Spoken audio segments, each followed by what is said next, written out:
I used to believe that love was enough. When I married my wife, I thought the long nights I spent working, the sacrifices I made, and the little gestures of affection were all that mattered. I wasn't rich, but I gave her everything I could. Every smile, every embrace, every promise. I thought it would be enough to build a life together. But lately something shifted. The warmth in her eyes dimmed. The gentle tone she once used turned sharp, laced with dissatisfaction. At first, I ignored it. I told myself she was just stressed, maybe tired. Still, in the back of my mind, there was a quiet whisper. A whisper telling me that her heart was drifting elsewhere. And no matter how much I tried to silence it, that whisper kept growing louder, demanding that I face the truth. It started with her words. Little comments. Look at how successful our neighbor is. Why can't we travel like other couples? You'd be a better husband if you had money. She said it half jokingly at first, like a tease. But I could feel the sting behind the smile. Every remark cut deeper than the last. The more I tried to please her, the more she pushed me away. Suddenly, the dinners I cooked weren't good enough. The gifts I bought were too small. The love I gave was dismissed as not practical.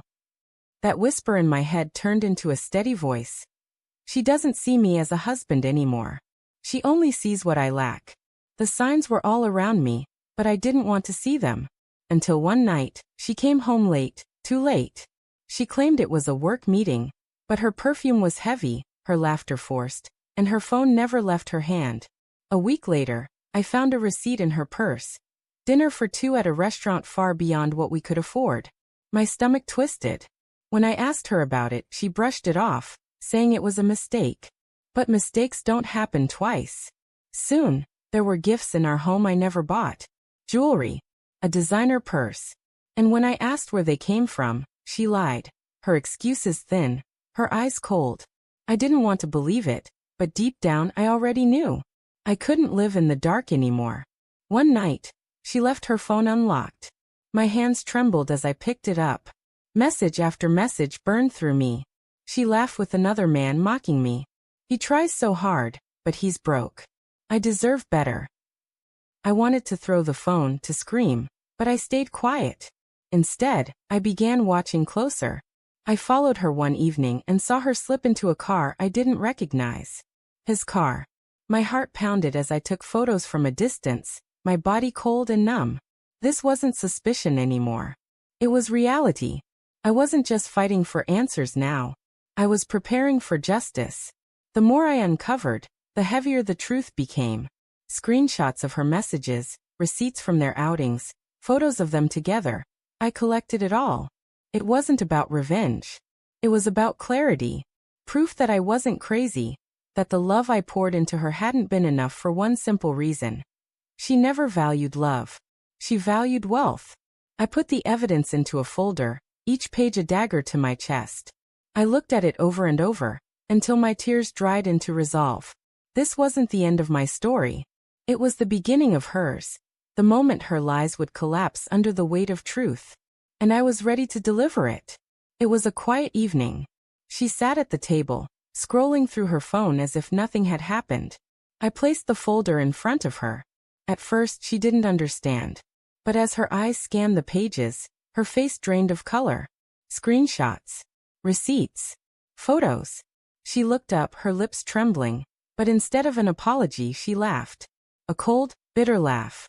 You would be a better husband if you had money, she spat. Her words sliced through me like a blade. For a moment, silence hung between us, heavy and suffocating. Then I spoke, my voice steady, calm. So love means nothing to you? It's useless, right? Fine. Bye. I stood up. And in that moment, I saw fear in her eyes. Not fear of losing me, but fear of losing the comfort she thought she could replace me with. That was the moment I walked away. Her world unraveled quickly. The man she betrayed me with pulled away when he saw her desperation. Friends and family learned the truth. The woman who once mocked me was now the subject of pity and shame. And me? I felt strangely free. Yes, I was hurt. Yes, I had scars. But those scars were proof that I survived something meant to break me. She lost everything she gambled for, and I gained the one thing she never thought I'd take back. My dignity. I look back now with clarity. Love cannot survive where respect is absent. No matter how much you give, if someone values possessions over a person, they'll never see your worth. Walking away wasn't weakness, it was power. Power to choose myself over betrayal. Her words still echo in my mind sometimes, but instead of pain, they remind me of freedom. You'd be a better husband if you had money. No, I am better without her. And as I closed that chapter, I realized, sometimes the greatest revenge is not destruction. It's moving on stronger than before.